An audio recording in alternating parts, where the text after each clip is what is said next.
In this last lecture about for this week about fasting, I'll be presenting basically a very specific case for animals that actually fast. Those are penguins, but they do that with food in the stomach. I think that this is a particular achievement that has been first done, for all I know, last in penguins, and we don't know everything about it. We just know some details that I wanted to present to you. But most of this work has been done by a group of, well, by French researchers, basically in the Crozet archipelago.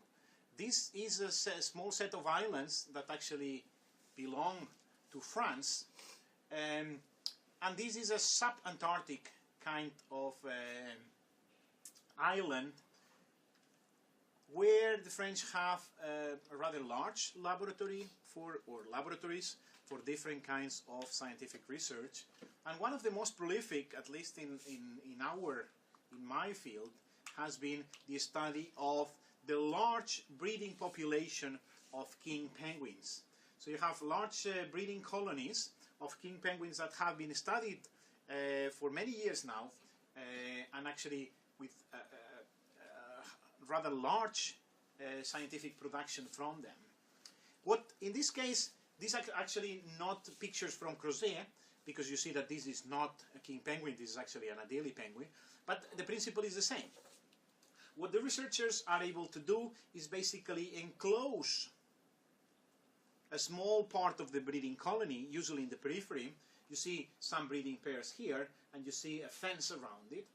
And this fence makes it so that the penguins can only come in or out of the colony through one door that you see there.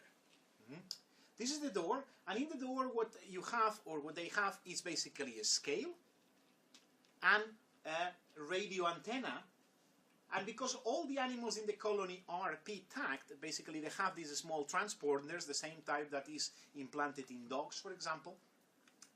Each animal can be individually identified. So there is a record of it.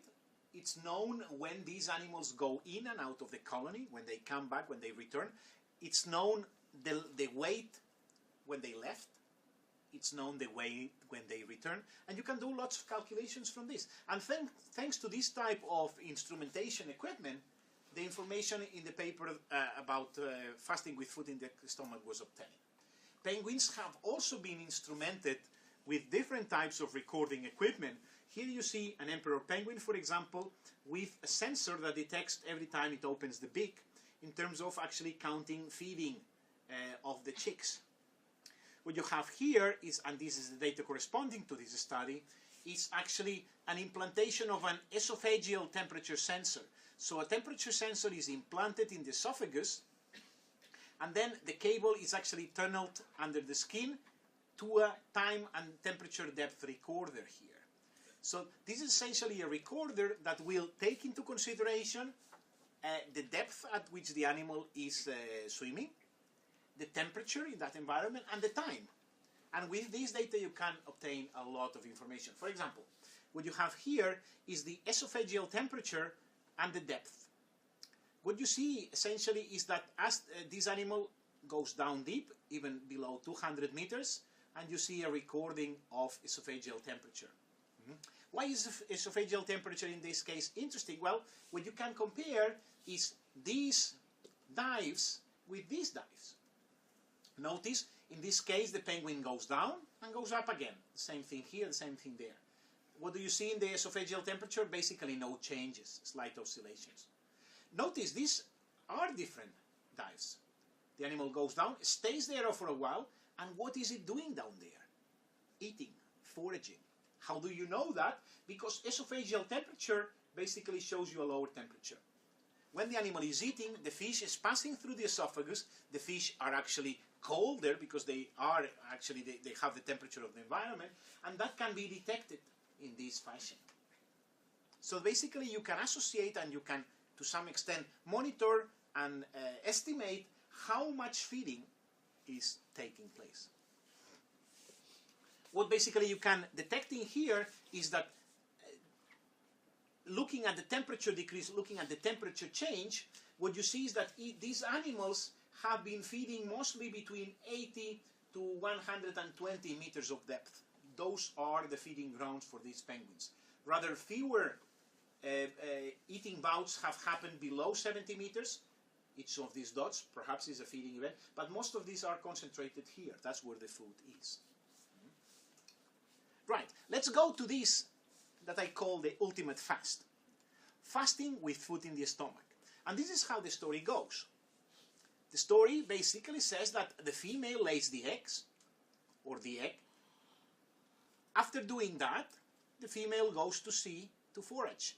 And then the male takes over. And what this small round thing here is showing is the gut. The male basically is, the female comes back, takes over, and the female goes to forage. And notice, and this is what's the interesting part here, is that when the male comes back this second time, these periods are about between 1 and 2 weeks, or around 10 days, say. When the male comes back here, it comes back with food in the stomach. And this food is actually stored. The expected thing to happen is that by the time of hatching, the female will have returned. And when the female returns, of course, it does so with food in the stomach in order to be able to feed the chick. This is the best situation, the optimal scenario. But it can be so that the female does not return in time. The chick hatches, and who is going to feed the chick? In this case, the father can do that because there is food in the stomach, food that came back empty. Notice that the father starts incubating here, but when it comes back, it comes and with food in the stomach. It can feed the chick. If, this is another scenario, if the father does not return, there is still a chance that comes back in time, fine, feeds the chick with food in the stomach. But there is also the chance that the father does not return, or it comes back late. If it comes back late, the female, no food in the stomach, is not able to feed the chick dies. Or it can so happen that the female, by the time that the chick is expected to hatch, has already abandoned the nest. So these are life history decisions that these animals make. But what's particular about this is the possibility, the potential, both for the male and the female, to store food in the stomach close to the time of hatching. And the question is, how did they do that? We know that the food in the stomach can be kept for up to 20 days. So looking at this phenomenon, basically there are 3 different mechanisms we need to take into account. First, the inhibition of digestion. These animals are inhibiting digestion. Second, food preservation. The food that is there has to be preserved. Notice that the food is in the stomach of the animals and the body temperature is around 40 degrees, a bit lower in penguins. Finally, an issue of timing and decision making.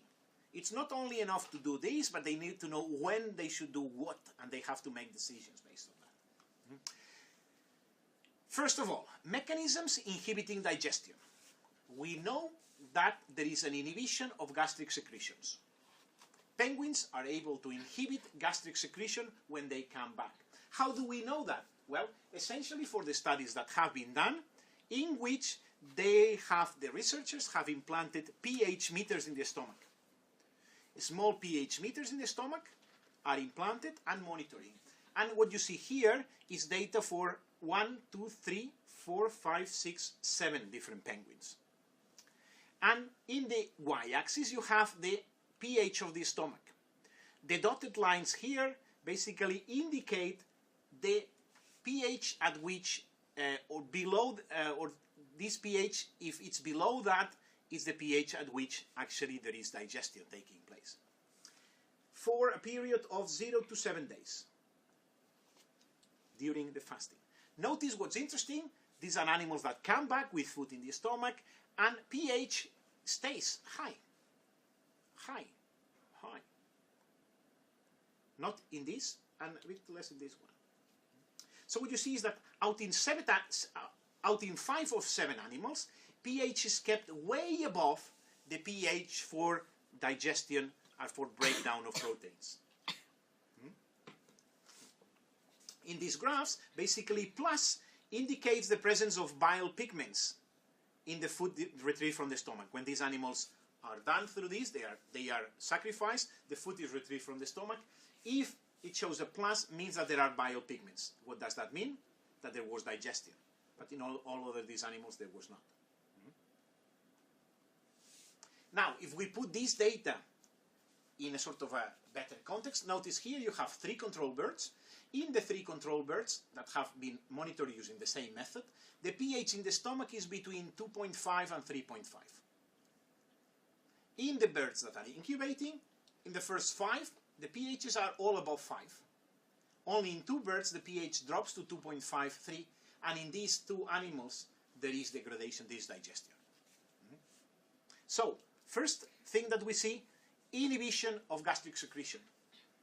That goes together with an inhibition of gastric motility. The same way that you can put pH sensors, you can put a sensor of activity, a sensor of displacement.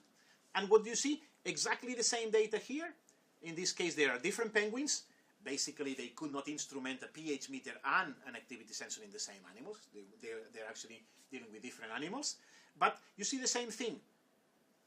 1, 2, 3, 4, 5, almost 6 animals. Well, let's say these 5. Very little activity. In this animal, there is a little bit more motility, increasing and also increasing here. As a result, there is digestion in these 3, but not in these 5. So obviously what that means is that gastric motility is depressed at the same time that pH does not decrease. There is still the potential for some secretion, for some digestion occurring, but this is the proximal mechanism by which these animals prevent food being digested in the stomach. You have the average data here. In the control birds, you have a higher gastric motility, low motility in the incubating birds that there is no digestion, higher motility in the birds that actually are showing digestion. So, in these inhibiting mechanisms to inhibit digestion, we do know that some degree of lipid digestion happens, takes place. Relatively little, but there is some degree of lipid digestion. Unfortunately, there has been no studies in digestive hormones. To my knowledge, up to this date, even if this paper is from almost 10 years ago, this has not been studied. This is not exactly true. I have located some unpublished sources, but there is nothing published for full at the moment. The second mechanisms for food preservation. We do know that actually there is an increased antimicrobial activity during fasting. And this is because the stomachs from these birds that are breeding or that are incubating have been isolated, and people have been looking at different antimicrobial agents here. And for example, that has brought to the discovery of these sphenicins as an antibiotic kind of thing that is produced by the penguins. Nevertheless, there is some bacterial activity. Of course, there are bacteria there. These antimicrobial activities seem to be able to hold a full degradation of the food, but certain degradation has happened.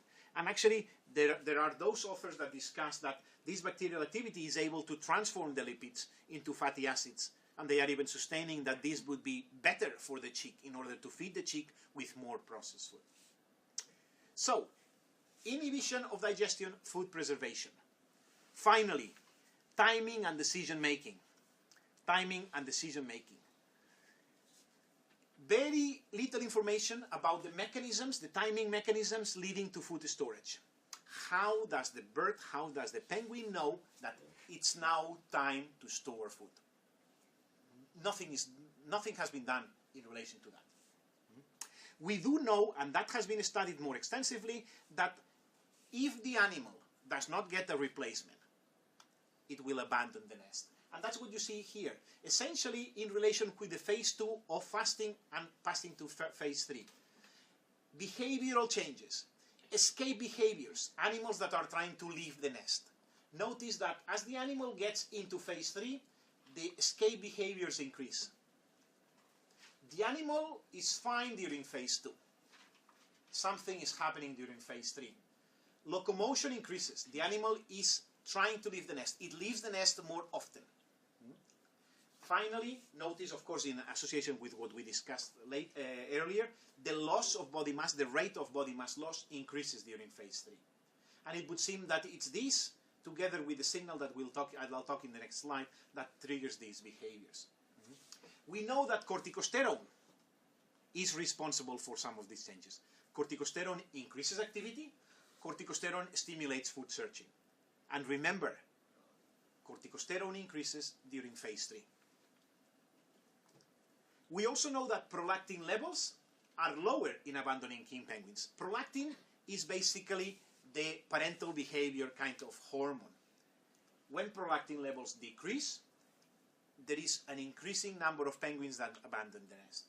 So the proposal here is that one important signal in terms of abandoning the nest for what is called the refeeding, the animal decides it's time to go and feed again, is actually the ratio between corticosterone and prolactin. We cannot discard that there are other signals, but these are the two that we have some data for. Thank you very much. Any questions?